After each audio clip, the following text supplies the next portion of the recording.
we spent a lot of time just making sure that our family group leaders and then also our life class leaders feel comfortable accessing the platform. We initially started out offering, a list of different ways that you could connect. So Zoom, Google Meets, all those different things. But we found that most people gravitated towards Zoom. And so we were happy to embrace that as kind of a specific way forward. And so we engaged some of our church members that were just already technology experts in their own kind of realm.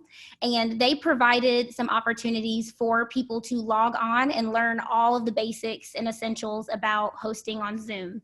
And so we are so thankful for them providing that assistance, because, it's one thing to do it ourselves as we're all navigating and figuring things out, but we had a host of people that were already actually using Zoom before Zoom became a thing.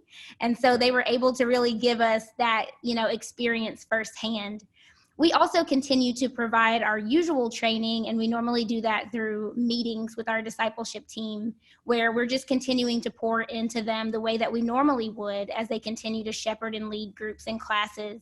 So one of the things I thought was most beneficial, we actually hosted a hybrid meeting when things were a little bit safer. We had some people come on campus, and then we asked the rest of those who were not ready to return to campus to join us online. And we actually demonstrated what that looked like, what that felt like, and allowed people to give us feedback on how that felt for them so that they could prepare to be able to explain things to their class participants. And then we also just encouraged them to let us know, does this seem feasible for you?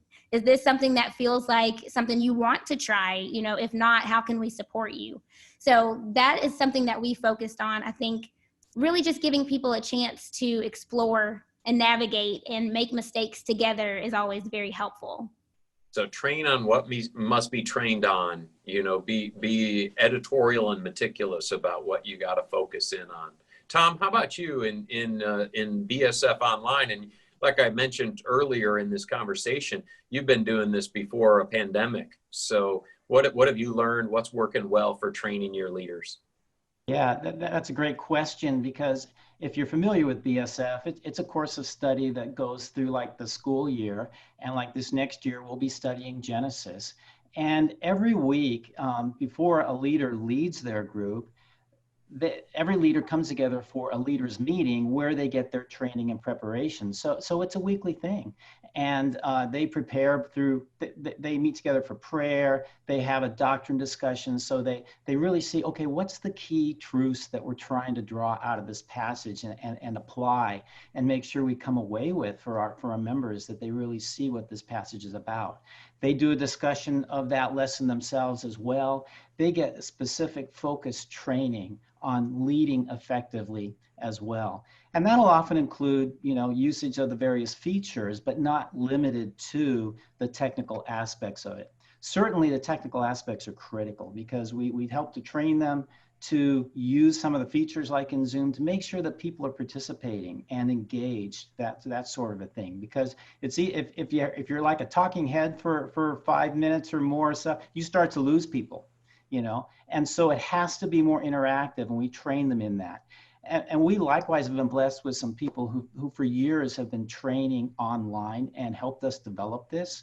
And so we tailored our leaders meeting for the online environment. And that was for BSF Online that I'd primarily been working for. When our classes needed to make the pivot, our physical classes needed to make the pivot, they were able to leverage a lot of those resources, make them immediately available to our classes. And they were likewise, as Bill was describing, they were able to make the switch over almost immediately, and it was very, very smooth and effective. But that online training is just really important. We train them in shepherding and connecting with those members and helping them to engage and keep that group intact and foster community among them. So all those different aspects are in that weekly training. Very helpful, and just making use of the various tools that are available and the conversations between leaders, and that's very helpful.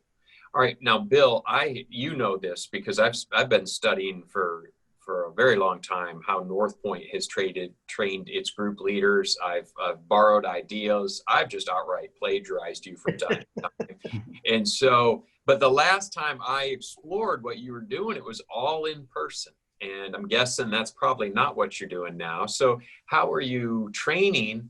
And one of the things I always view what you guys do for leader development is sort of gold standard kind of stuff.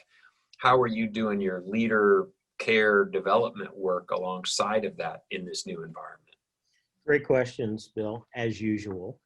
Let me say, you know, we really did make a digital pivot over the last 6 months. Actually, last fall, when we were planning to do regroup conference this year, we ended up making a choice of not doing it in person, but doing it digitally. And it was providential. I mean, it was, you know, it had nothing to do with foresight, I can assure you, but it was just trying to do something out of the box to expand participation levels. And that's it. You know, we had about 4x of what we normally would have for an in-person conference participate. The price point was right. It was a 4-month access to materials. And we had 140 different digital breakouts that people could choose from, so they could, you know, handcraft their own training. So we did a lot of pivoting this year, which we're now applying for obviously our church leaders. And so we had created some digital onboarding materials for new leaders, and we're able just to send that out via email for them to be able to interface with. We did it with actually a learning management system. It's called Diamond Tree, the one we used, but where it is interactive with questions, so that it's actually an active learning environment, not just watching the video, but they interface with the video.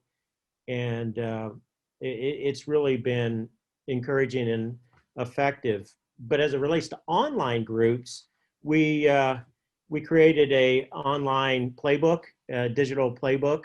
And in fact, you know, if it's helpful, great. If it's not, but if you go to groupleaders.org/playbook, you can see all the assets there. And some of that, and you mentioned, is for the emotional and financial and well-being, health, the pastoral care kind of side of what people have been navigating. Because as you know, this pandemic has been ridiculously challenged, not just challenging with job loss and those kinds of issues, but the emotional impact and the fatigue that has come along with operating in isolation has been pretty tough as well.